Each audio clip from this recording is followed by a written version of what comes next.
에베소서 4장 25절 말씀 다 같이 합독하도록 하겠습니다. 그런즉 거짓을 버리고 각각 그 이웃으로 더불어 참된 것을 말하라. 이는 우리가 서로 지체가 됨이니라. 아멘. 하나님의 말씀입니다. 에베소서 1장 3절에서부터 2장 10절까지는 하나님께서 우리에게 주신 새로운 생명에 대해서 가리키고 있습니다. 2장 11절에서부터 3장 21절은 하나님께서 우리에게 주신 새로운 공동체에 대해서 말씀하고 있습니다. 그리고 4장 1절에서부터 5장 21절까지는 하나님께서 새로운 공동체에게 주신 새로운 기준에 대해서 가르쳐주고 있습니다. 이것에 대해서 제가 누차 반복하고 있는 이유는 그만큼 중요하기 때문입니다. 저를 한번 따라해 보시죠. 새로운 생명, 새로운 공동체, 새로운 기준, 그리고 제일 마지막에 다루게 될 것은 새로운 관계. 그래서 에베소서의 주제는 이렇게 네 가지: 새로운 생명, 새로운 공동체, 새로운 기준, 새로운 관계, 이렇게 네 가지에 대해서 사도 바울께서 말씀해 나가고 있다는 것을 기억하시면 틀림없습니다. 4장 1절에서 16절까지는 새로운 공동체에게 주시는 새로운 기준으로서 첫 번째인 하나됨, 유니티에 대해서 가르치셨고, 4장 17절에서부터 5장 21절까지는 새로운 기준의 두 번째 기준인 퓨리티, 정결함에 대해서 가르치고 있는 부분입니다.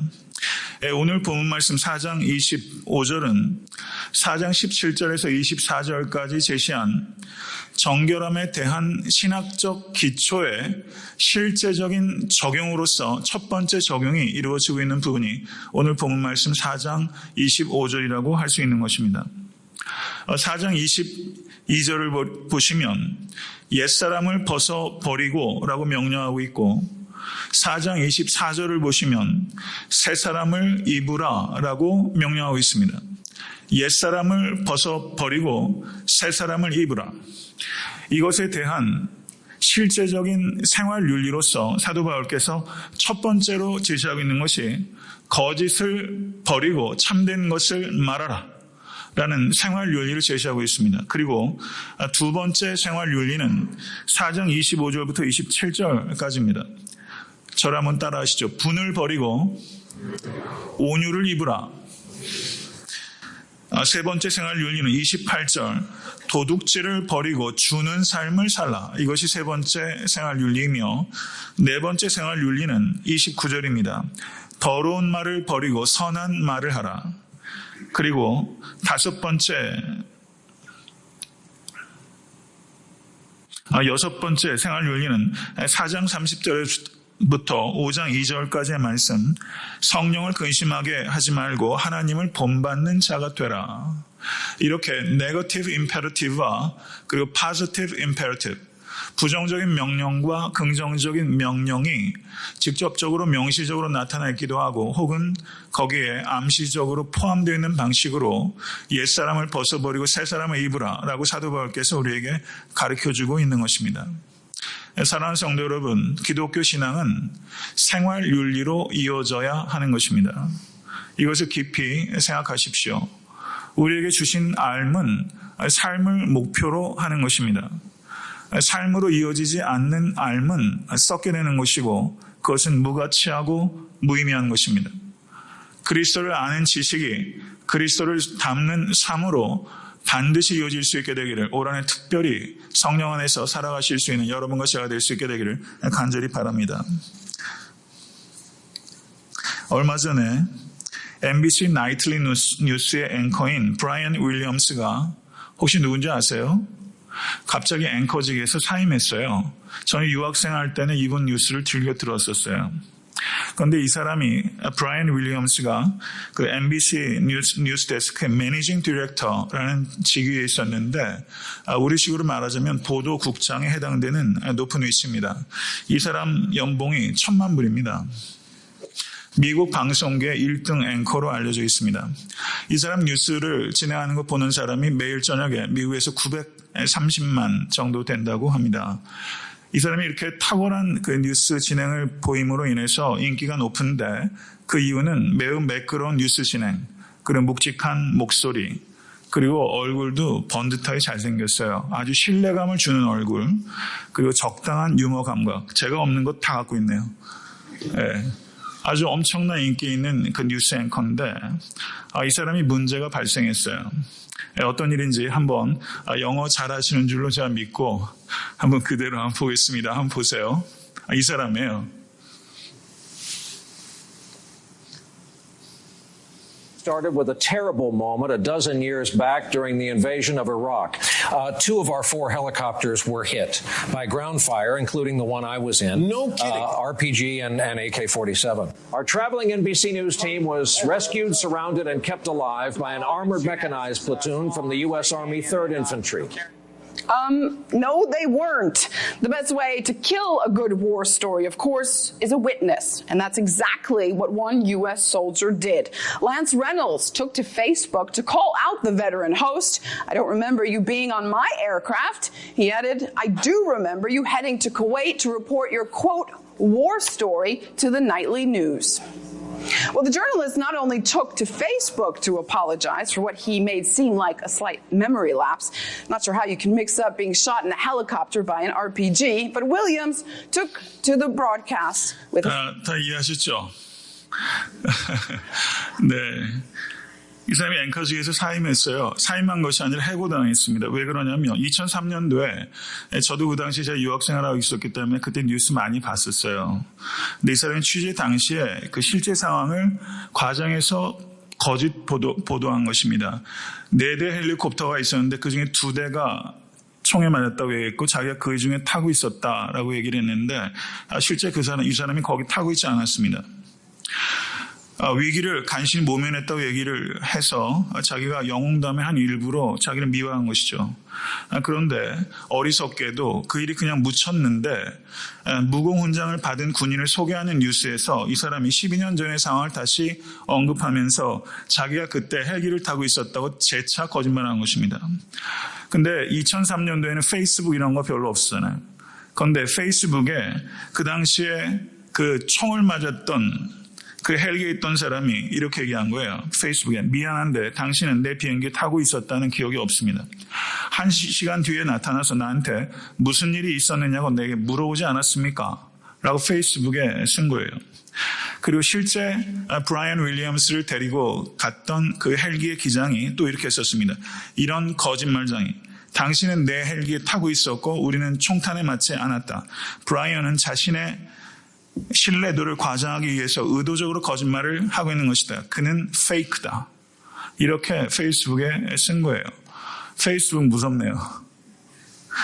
이에 대해서 MBC가 논평을 내고 그의 행동은 변명할 여지가 없으며 이 정직 처분은 혹독하지만 적절한 것이다.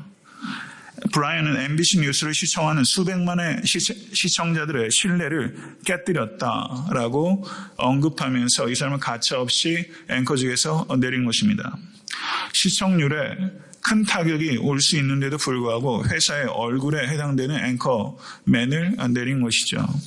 저는 이 일을 보면서 미국 사회가 참 멋있다라는 생각이 역설적으로 들었어요. 저 한국 사회였으면 어떻게 됐을까 생각해보면 안 되죠. 이렇게 안 됩니다. 정치인들은 말할 것도 없고요.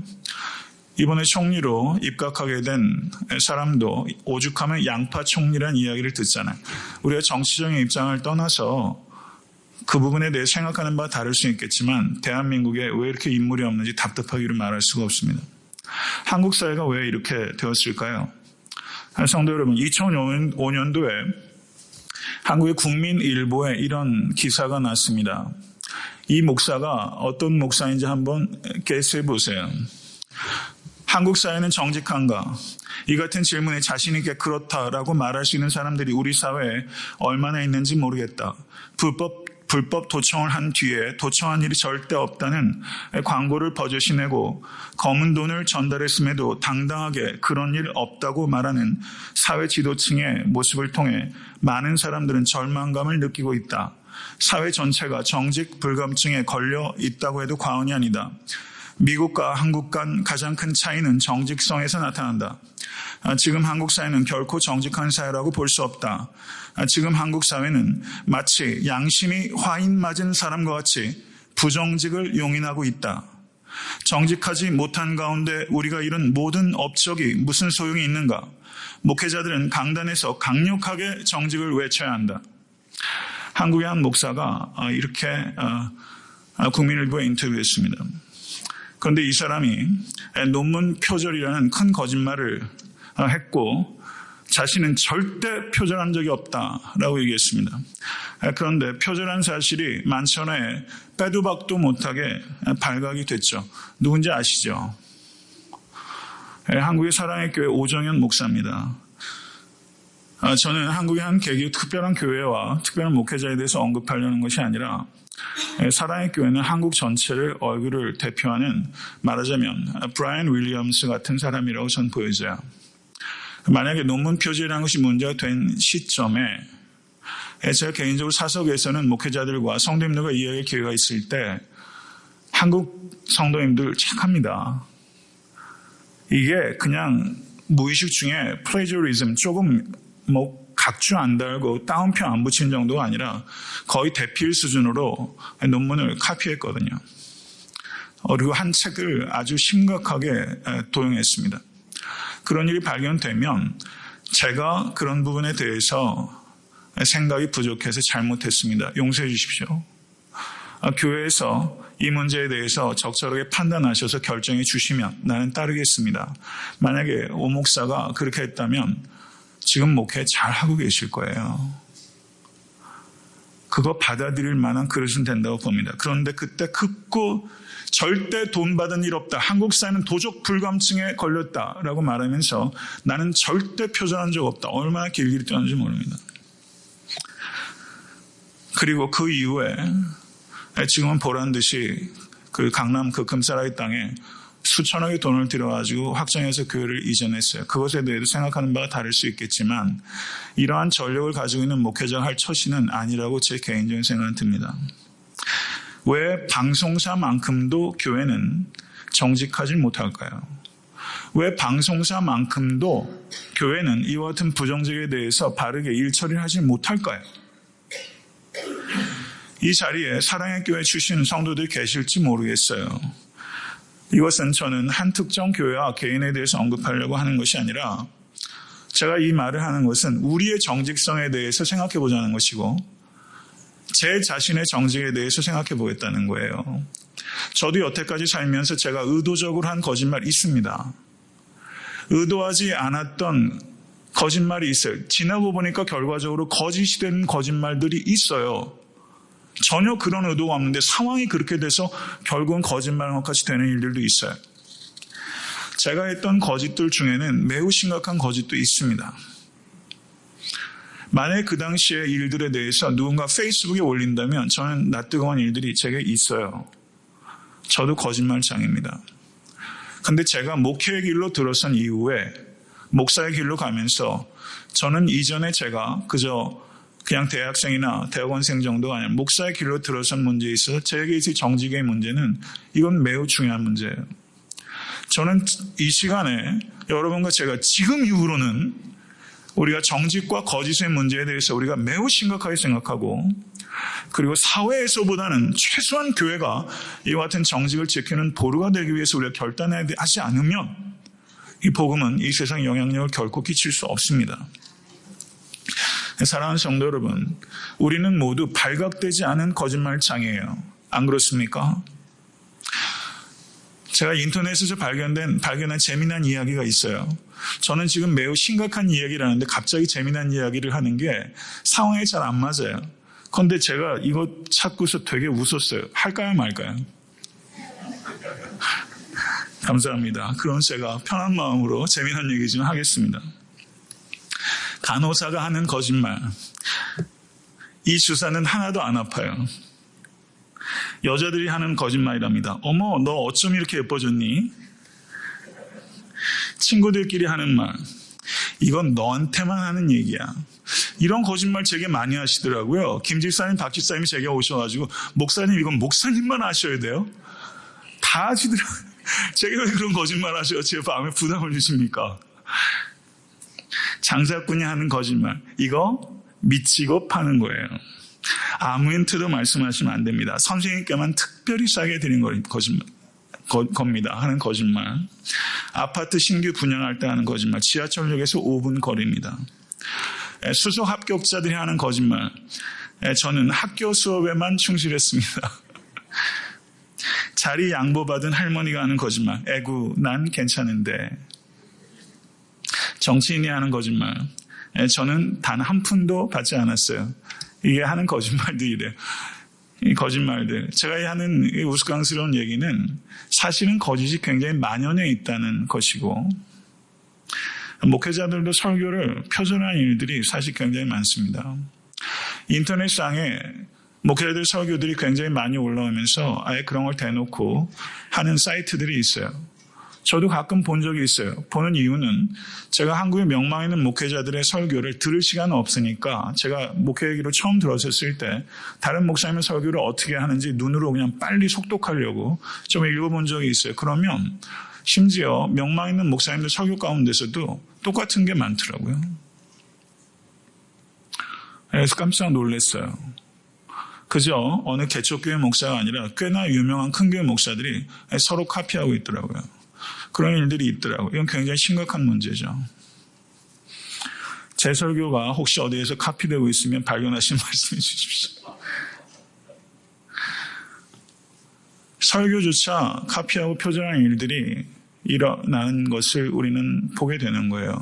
왜 이렇게 되고 있습니까? 사도 바울께서 6가지 생활 윤리를 얘기하면서 거짓을 버리고 참된 것을 말하라. 이건 귀한 가치입니다. 생활 윤리들 중에서 제일 첫 번째로 정직에 대해서 얘기하고 있다는 것은 정직이 그만큼 중요하다는 것입니다. 사랑하는 성도 여러분, 이전까지의 거짓에 대해서는 오늘 이 시간 기도할 때 철저하게 통용하실 수 있게 간절히 바랍니다. 그리고 거짓을 떠나고 앞으로는 진실되게 살아가겠다는 결단을 하실 수 있는 이 저녁 될 수 있게 될 간절히 바랍니다. 사도 바울께서는 알레세이아, 진실에 대해서 말하라, 진리에 대해서 말하라 라고 말하기 전에 거짓을 버리라. 먼저 그릇을 깨끗하게 비워야 거기에 깨끗한 것을 채울 수 있기 때문에 거짓을 버리라 라고 우리에게 권면하고 있는 것입니다. 성도 여러분, 우리가 거짓을 버려야 되는 이유에 대해서 사도 바울께서는 오늘 본문에 우리가 서로 지체가 됨이라 라고 말하면서 호티라는 접속사를 사용해서 because 우리가 서로 지체이기 때문에 거짓을 버려야 된다라고 말하고 있어요. 그런데 그것보다 근원적인 이유가 있습니다. 그것은 하나님께서 거짓을 싫어하시기 때문입니다.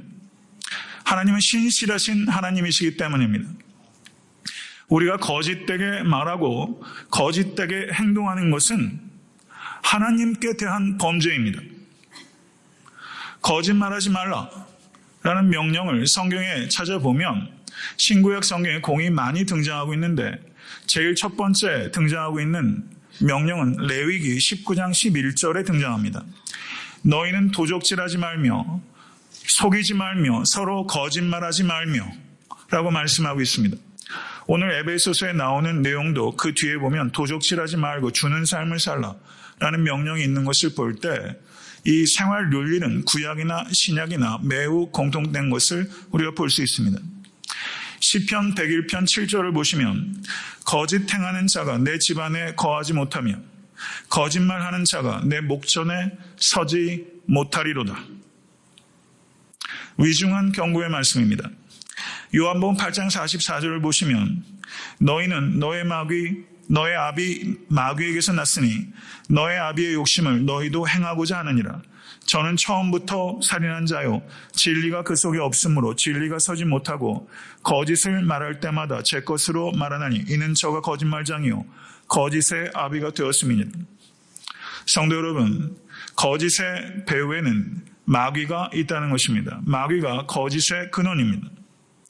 사도행전 5장 4절을 보시면 땅이 그대로 있을 때는 내 땅이 아니며 판 후에도 내 임의로 할 수가 없더냐. 어찌하여 이 일을 내 마음에 두었느냐. 사람에게 거짓말하는 것이 아니요 하나님께로다. 성도 여러분, 우리가 사람에게 거짓말을 하는 것은 사람에게 하기 이전에 하나님께 거짓말하는 것이라는 것을 기억하십시오. 우리가 행하는 모든 범죄는 사람에게 행하기 전에 1차적으로 하나님께 범죄하는 것입니다. 다윗이 우리아의 아내 밧세바를 범했을 때 그 범죄는 우리아에게 1차적으로 범한 것이 아니라 하나님께 범죄한 것입니다. 요셉도 그 보디발의 아내로부터 유혹을 받았을 때 내가 하나님께 득죄할 수 없다라고 말했던 것처럼 우리가 행하는 모든 범죄는 사람에게 행하는 것이기 전에 하나님 앞에 행하는 것이며 우리가 하는 거짓말은 사람에게 하기 이전에 하나님께 하는 거짓말이라는 것을 생각하실 수 있는 여러분과 제가 될 수 있기를 간절히 바랍니다. 사도 요한은 이 거짓말의 범위를 확장시키고 있습니다. 요한일서 2장 4절을 보시면 저를 아노라 하고 그의 계명을 지키지 아니하는 자는 거짓말하는 자요 진리가 그 속에 있지 아니하되. 누가 거짓말하는 자라고 합니까? 계명을 지키지 않는 자. 요한일서 4장 20절을 보시면 또 이렇게 말씀합니다. 요한일서 4장 20절 누구든지 하나님을 사랑하노라 하고 그 형제를 미워하면 이는 거짓말하는 자니 보는 바 그 형제를 사랑치 아니하는 자가 보지 못하는 바 하나님을 사랑할 수 없느니라. 형제를 사랑하지 않는 것이 거짓말하는 것이다 라고 말하고 있는 것을 볼 수가 있습니다. 하나님의 계명을 지키지 않는 것 그리고 그리스도의 피로 말미암아 형제된 지체를 사랑하지 않는 것 이것을 거짓말하는 것이다 라고 사도 요한이 정의하고 있는 것을 가볍게 여기지 않으실 수 있기를 간절히 바랍니다. 요한계시록 21장 27절은 무엇이든지 속된 것이나 가증한 일 또는 거짓말하는 자는 결코 그리로 들어오지 못하되 오직 어린 양의 생명책에 기록된 자들 뿐이라 라고 말하면서 거짓말하는 것이 얼마나 심각한 죄인가 하는 것을 사도 요한은 거듭해서 말씀하고 있는 것을 볼 수가 있습니다. 성도 여러분, 거짓말 중에서 특별히 악한 거짓말이 무엇이라고 생각하십니까? 출애굽기 9장 27절을 보시면 이렇게 말씀합니다. 바로가 사람을 보내어 모세와 아론을 불러 그들에게 이르되 이번은 내가 범죄하였노라. 여호와는 의로우시고 나와 나의 백성은 악하도다. 이것이 바로의 말이에요. 나와 나의 백성은 악하도다. 그렇지만 바로는 우박 재앙이 멈추자마자 다시 범죄한 것을 우리는 알 수 있습니다. 그렇다면 이스라엘은 어떠합니까? 이스라엘의 회개와 바로의 회개는 얼마나 다르다고 생각하십니까? 호세아서 7장 13절에서 14절은 이렇게 말씀합니다. 화 있을진저 저희가 나를 떠나 그릇 같음이니라. 패망할진저 저희가 내게 범죄하였음이니라. 내가 저희를 구속하려 하나 저희가 나를 거스려 거짓을 말하고 성심으로 나를 부르지 아니하였으며 오직 침상에서 슬피 부르짖으며 곡식과 새 포도주를 인하여 모이며 나를 거역하는도다. 성도 여러분, 이스라엘은 거짓으로 하나님을 불렀고 거짓으로 하나님께 회개했습니다.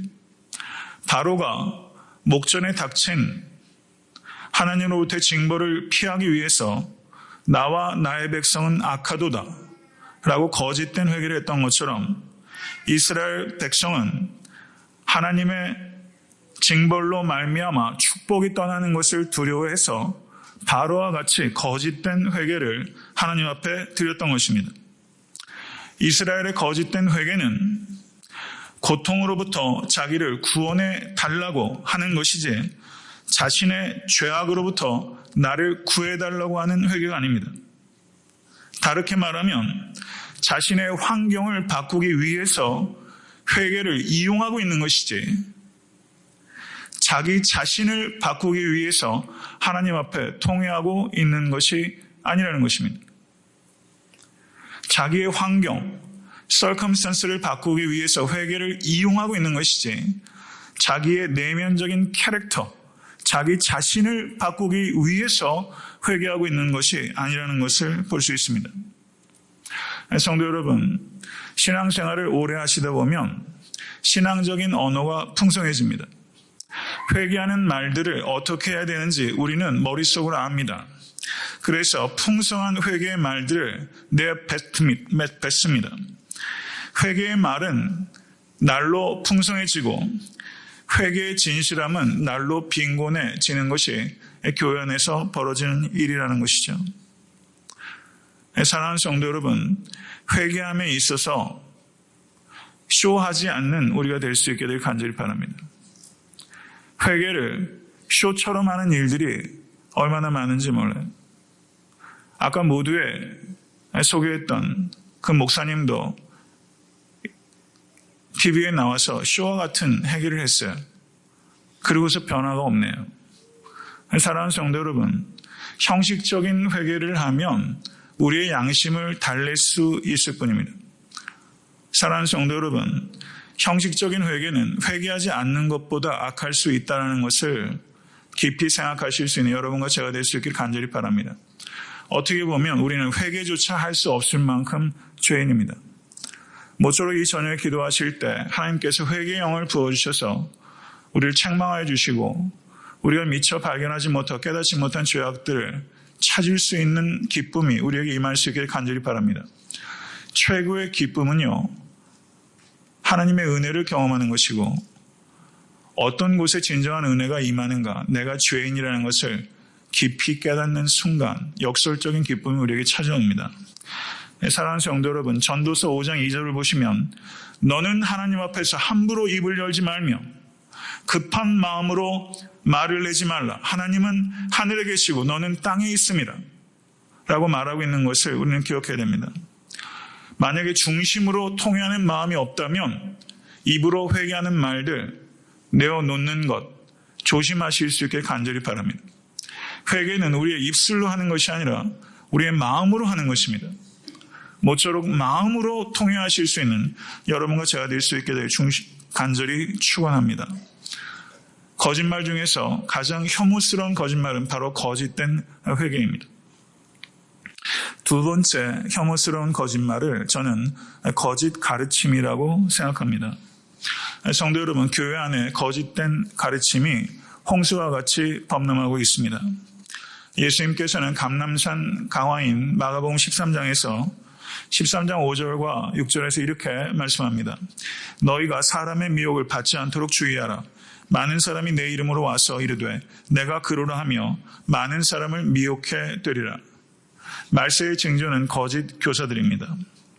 사도 바울께서는 에베소서 5장 6절에서 누구든지 헛된 말로 너희를 속이지 못하게 하라 라고 말씀합니다. 그리고 골로새서 2장 8절에서 누가 철학과 헛된 속임수로 너희를 노력할까 주의하라 라고 계속해서 말씀하고 계시고, 베드로 후서 3장 17절은 사랑하는 자들아 너희가 이것을 미리 알았은즉 무법한 자들의 미혹에 이끌려 너의 굳센 데서 떨어질까 삼가라 라고 말씀하고 있습니다.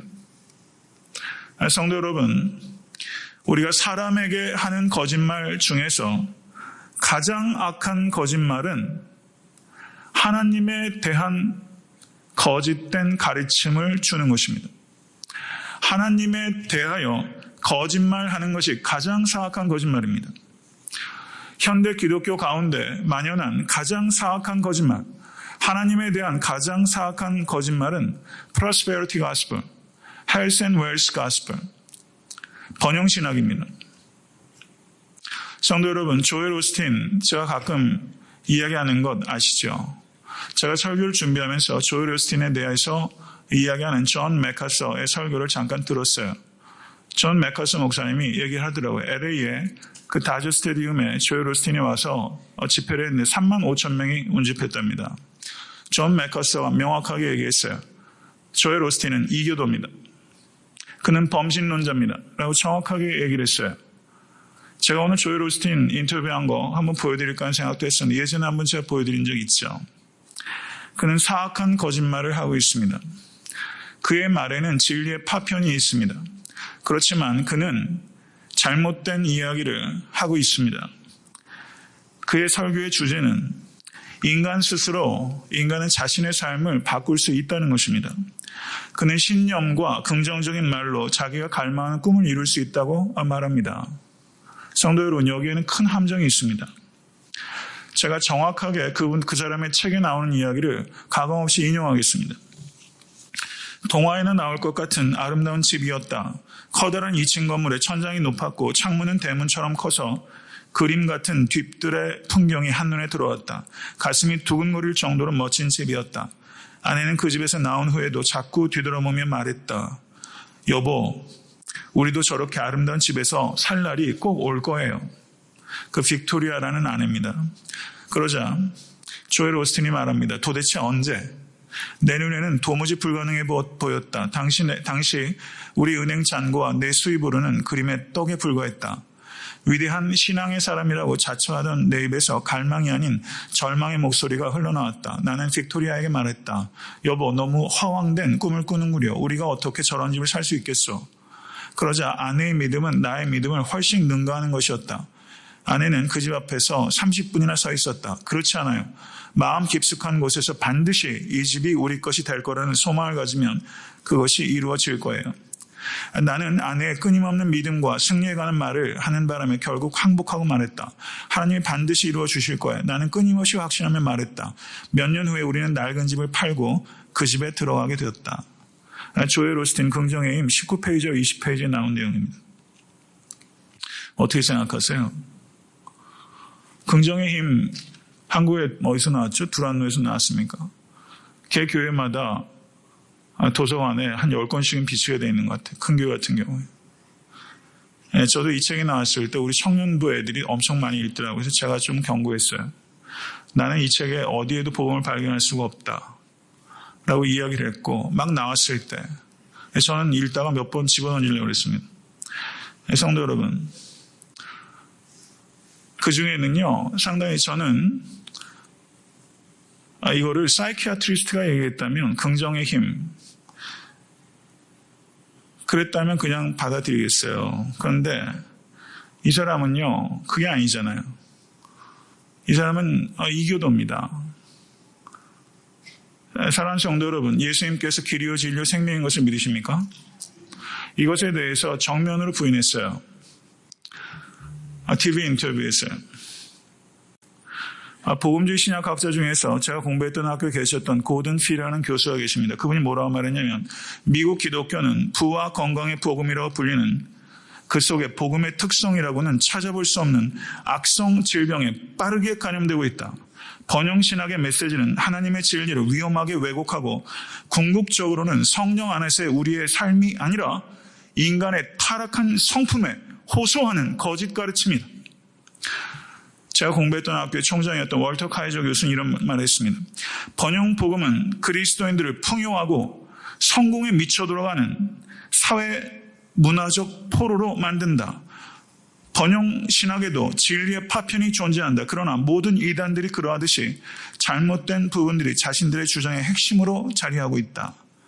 더글라스 무라는 신약학자도 이런 말을 했습니다. 번영 신학에는 그리스도의 십자가가 없다. 십자가를 자랑하는 사람들도 거부한다. 사랑하는 성도 여러분, 미국 교회보다 훨씬 심각하게 번영 신학에 오염되어 있는 것은 한국 교회입니다. 미국 교회보다도 한국 교회 복음이 훨씬 오염되어 있어요. 번영 신학을 간단하게 말씀드리자면 giver보다 기프트에게 관심을 갖도록 하는 가르침은 모두 번영 신학입니다. 사랑하는 성도님, 참된 복음은 기프트가 아니라 기버이신 하나님께 관심을 갖도록 하는 복음입니다. 만약에 성도님들께서 기버가 아니라 기프트에 관심을 가지고 기프트 때문에 열광하고 계시다면 기프트를 더 이상 얻을 수 없는 순간 냉정하게 돌아서는 무리밖에는 될 수가 없습니다. 그게 복음서에서 우리가 누누이 보는 바 아닙니까? 성도 여러분, 블레싱이 아니라 블레서를 사랑하시는 성도 되실 수 있게 되기를 주님의 간절히 축원합니다. 이것은 거짓 복음입니다. 한마디로 말하면 우상 숭배인 것입니다. 사랑하는 성도 여러분, 존 파이퍼 목사님은 이 번영신학에 대해서 아주 냉철하게 비판하면서 그분의 설교에서 이런 이야기를 했어요. 하나님께서는 우리의 번영이 아니라 우리의 삶의 모든 정황 속에서, 특별히 삶의 고통 속에서 오직 하나님 한 분만으로 만족할 때 하나님은 가장 영광 받으십니다. 할렐루야. 믿으세요? 여러분 이 뜻을 깊이 생각하십시오. 성공을 통해서 하나님 영광 받으실 수 있고 우리의 실패를 통해서도 영광 받으실 수 있어요. 성공이냐 실패냐 하는 게 중요한 게 아니에요. 우리의 번영을 통해서 하나님께서 영광 받으신다고 생각할 것이 아니라 하나님은 성공이든 실패든 상관없이 우리의 모든 정황 속에서 영광 받으시는 하나님이십니다. 특별히 오히려 성공이라기보다는 실패 속에서, 오히려 건강이라기보다는 질병 속에서도 오직 하나님 한 분만을 신뢰할 때 하나님의 이름은 가장 높여지는 거예요. 사랑하는 성도 여러분, 삶의 형편이 어떠하든지 하나님이 영광스럽게 하실 수 있게 간절히 바랍니다. 저는요, 목회자로서 성도님들이 복받았으면 좋겠어요. 다 잘 됐으면 좋겠어요. 돈도 많이 버시고요. 자식들도 다 잘 됐으면 좋겠어요. 항상 건강하시면 좋겠어요. 그런 생각 왜 안 하겠어요? 하나님은 왜 그런 생각 안 하시겠어요? 그렇지만 사랑하는 성도 여러분, 삶의 리얼리티는 그렇지 않잖아요. 잘 될 때도 하나님께 영광, 못 될 때도 하나님께 영광, 성공할 때도 하나님께 영광, 실패할 때는 하나님께 더 영광, 건강에도 하나님께 영광, 질병 가운데 있을 때는 더 영광스럽게 하나님을 높여드리신 사랑하는 성도 되실 수 있게 되기를 간절히 바랍니다. 성공해서 하나님께 영광 돌렸다 그러면 질투하는 사람들이 더 많을 거예요. 그런데 어려움 가운데 있는데 하나님께 영광 올려드리시면요, 사람들로부터 사랑받아요. 존경받아요. 정말 참된 믿음이 있구나. 가슴을 뜨겁게 하는 거예요. 어떠한 형편에 가든지, 가난에 처하든지 비천에 처하든지 어떤 상황에 상관없이 나의 보배는 오직 하나님 한 분입니다. 나의 보배는 하나님 한 분이에요. 정말 그렇게만 우리가 살 수 있다면 얼마나 좋겠어요. 성도 여러분, 그럴 때 하나님은 정말 영광 받으시고 하나님 감동하세요. 성도 여러분, 정말 올 한해는 대박 나셨으면 좋겠습니다. 모든 일에. 그런데 이런 마음을 가지고 계셔야 성도님들께 물질도 주어지고 명예도 주어지고 힘도 주어져도 사람이, 제가 늘 말씀드리죠, 사람이 형편없어지지 않고 하나님 영광스럽게 하시는 거예요. 어떠한 형편에 가든지 성도 여러분, 복음은요, 예수 믿으면 번영한다는 게 아니라 예수 믿으면 하나님과 화평한다는 메시지입니다. 그게 복음의 본질이에요. 그렇게 증거하실 수 있는 여러분과 제가 될 수 있게 간절히 바랍니다. 성도 여러분, 참된 복음은 이렇게 말하는 거예요. 절 따라하시죠. God is enough. 하나님으로 충분합니다. 한번 따라하세요. 하나님으로 충분합니다. 그러세요? 예, 그런 성도 되실 수 있게 간절히 바랍니다. 제가 거짓에 대해서 쭉 얘기를 하면서 거짓된 위선과 회개와 거짓된 메시지의 위험에 대해서 말씀을 드렸어요. 진실된 말을 하라라는 부분들은 제가 길게 얘기할 수 있는 시간이 없네요. 성도 여러분, 거짓말을 하게 되는 배후에는 자신의 이익과 입장과 그리고 이름을 지키기 위함입니다. 결과의 성공에만 집중하게 되면 우리는 거짓말을 하게 됩니다. 그리스도인들은 결과의 성공만큼 혹은 결과의 성공보다 과정의 성공에 집중할 수 있어야 됩니다. 그래야지만 우리는 진리를 말할 수 있게 되는 것입니다. 사람 앞에 살지 않고 하나님 앞에 살 때 우리는 정직이라는 가치를 지킬 수 있습니다. 정직하기 위해서는 용기가 필요합니다. 거짓은 왕좌에 있고 진리는 단두대에 있다라는 말이 있습니다. 진리를 지키기 위해서는 자기희생적인 각오가 없으면 진리 지킬 수 없습니다. 하나님께서는 중심의 진실함을 원하신다고 시편 51편 6절에 말씀하고 있습니다. 능력보다 중요한 것은 진실함입니다. 능력 있는 성도가 되기보다 진실한 성도가 되십시오. 능력 있는 목회자가 되는 것보다 더 중요한 것은 진실한 목회자가 되는 것이라고 저는 믿습니다. 저는 애타한테 섬기는 교회가 이런 이야기를 좀 들었으면 좋겠어요. 애타한테 섬기는 교회는 뭔가 진실함이 보인다. 이 얼마나 귀한 말이에요. 여러분, 교회를 두고 그런 말 하는 거 들어보셨어요?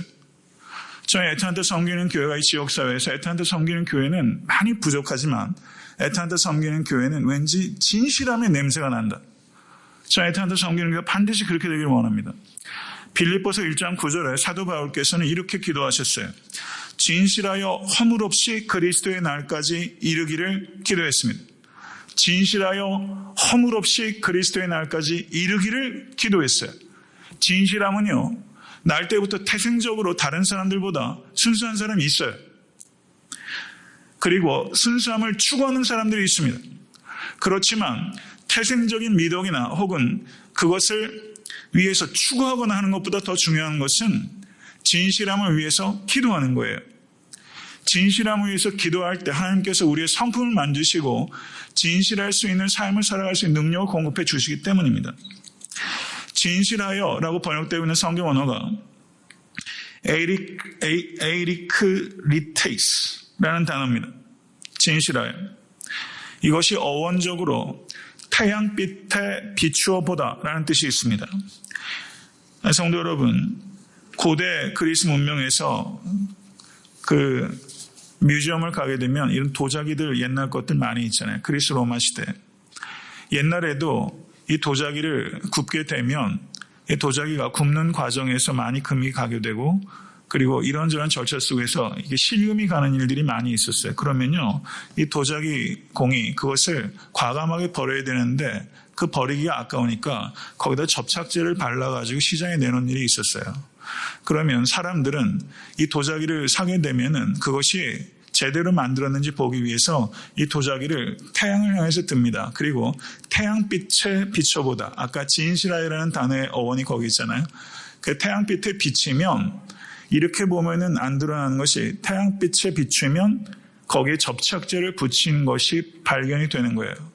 그렇게 접착제로 붙인 것은 버리게 되는 것입니다. 말씀을 맺습니다. 여러분과 제 아내도 내 이익을 지키기 위해서 금강곳에 접착제를 바르는 거짓된 도자기 공이 우리의 마음속에도 있는 거예요. 오늘 여러분과 저의 심령 가운데 있는 금강 도자기에 접착제를 붙이는 도기공을 오늘 반드시 찾아내서 그 도기공과 이별하시는 여러분과 제가 될 수 있게 되기를 간절히 바랍니다. 우리의 이익과 우리의 이름과 그리고 내 입장과 정반대가 된다 할지라도 그것이 정직한 것이 아니면 그 도기공 보고 나가라고 외칠 수 있는 결단을 하실 수 있는 이 저녁이 될 수 있게 되길 주님의 이름으로 간절히 축원합니다.